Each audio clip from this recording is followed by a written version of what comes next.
नमस्कार, मैं हूँ डॉक्टर अजय भांबी और हम बताने जा रहे हैं कर्क यानी कैंसर राशि का मार्च 2026 का भविष्यवाणी। यह जो महीना है थोड़ा सा कॉम्प्लिकेटेड महीना है और आप देखेंगे कि यहाँ पर जो आप करना चाह रहे हैं, प्रयास तो आपके अच्छे हैं, माहौल भी आपके लिए ठीक है। आपका अंदर का माहौल, दो तरह के माहौल होते हैं, एक आपकी तैयारी ठीक है, लेकिन एक होता है कि वातावरण।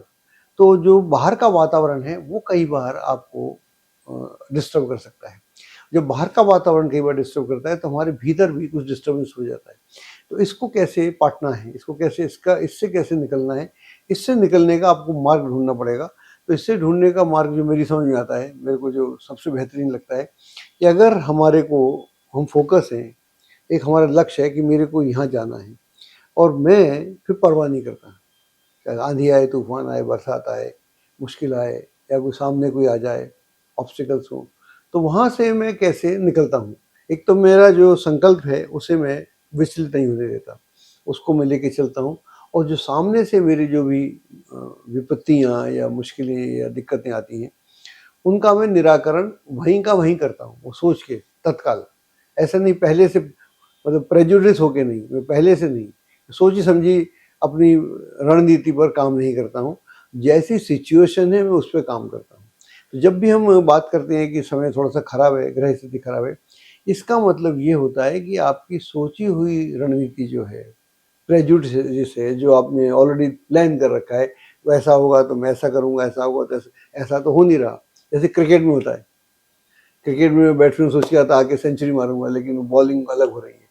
तो बॉलिंग अलग हो रही है, अगर उसने उस पर ध्यान नहीं दिया, उसको समझा नहीं, तो फिर मुश्किल हो जाएगी।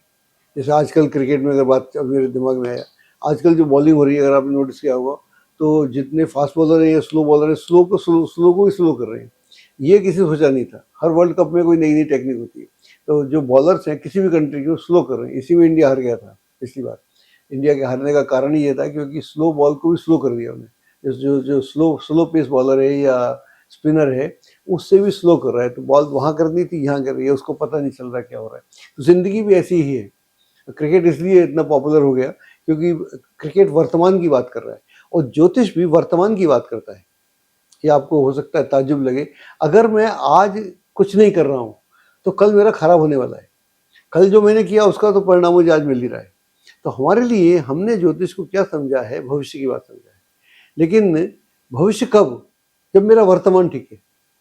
जैसे मैंने अभी क्रिकेट में एग्जाम्पल दिया, तो जो बॉलर है वो अलग तरह से कर रहा है, बैट्समैन ध्यान नहीं दे रहा, वो सोचा हुआ जो उसे ट्रेंड है उससे चल रहा है, तो फिर उसका विकेट उड़ जाएगा और टीम भी हार जाती है, टीम हारती रहती है। तो मेरा कहने का मतलब ये, मेरा जो ज्योतिष है वो अलग है। मेरा ज्योतिष वर्तमान की बात करता है। मैं इस समय में क्या करूँ, आज मैं क्या करूँ, आज मेरा क्या, आज का मेरा प्लान क्लियर है। अगर मेरा आज का प्लान क्लियर है, कल का था या नहीं था इससे फर्क नहीं पड़ता, लेकिन कल मेरा खराब नहीं होगा और कल फिर मेरा आज का प्लान हो जाएगा। तो आई थिंक मेरा ज्योतिष का बिल्कुल अलग से है। और हमारे जो भी प्लान है, देखिए जैसे हम आते हैं, जो हमारी स्थितियां हैं, वो तो जैसे मैं पैदा हो गया, जिस घर में पैदा हो गया वो तो हो गया, रंग रूप भी जो होना था हो गया, वो तो अलग बात हो गई, वो तो मेरी कंडीशनिंग हो गई। वो कंडीशनिंग तो मेरी है, ऐसे ही स्थितियां रोज रोज रहती है, हर आदमी की कंडीशनिंग रहती है। मैं इसलिए आपसे इतनी बातें कर रहा हूँ, कुछ ग्रह आपके साथ बहुत अच्छे नहीं है इस महीने में, एक कंडीशनिंग हो गई।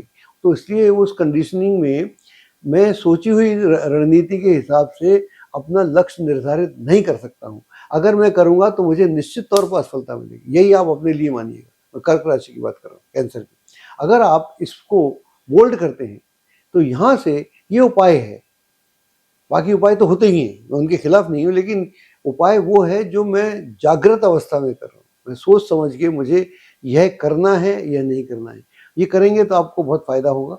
और जैसे जैसे ये महीना निकलना शुरू होगा, तो 15 तारीख के बाद फर्स्ट हाफ निकल जाएगा, तो आप देखेंगे काफ़ी राहत आना शुरू हो गई।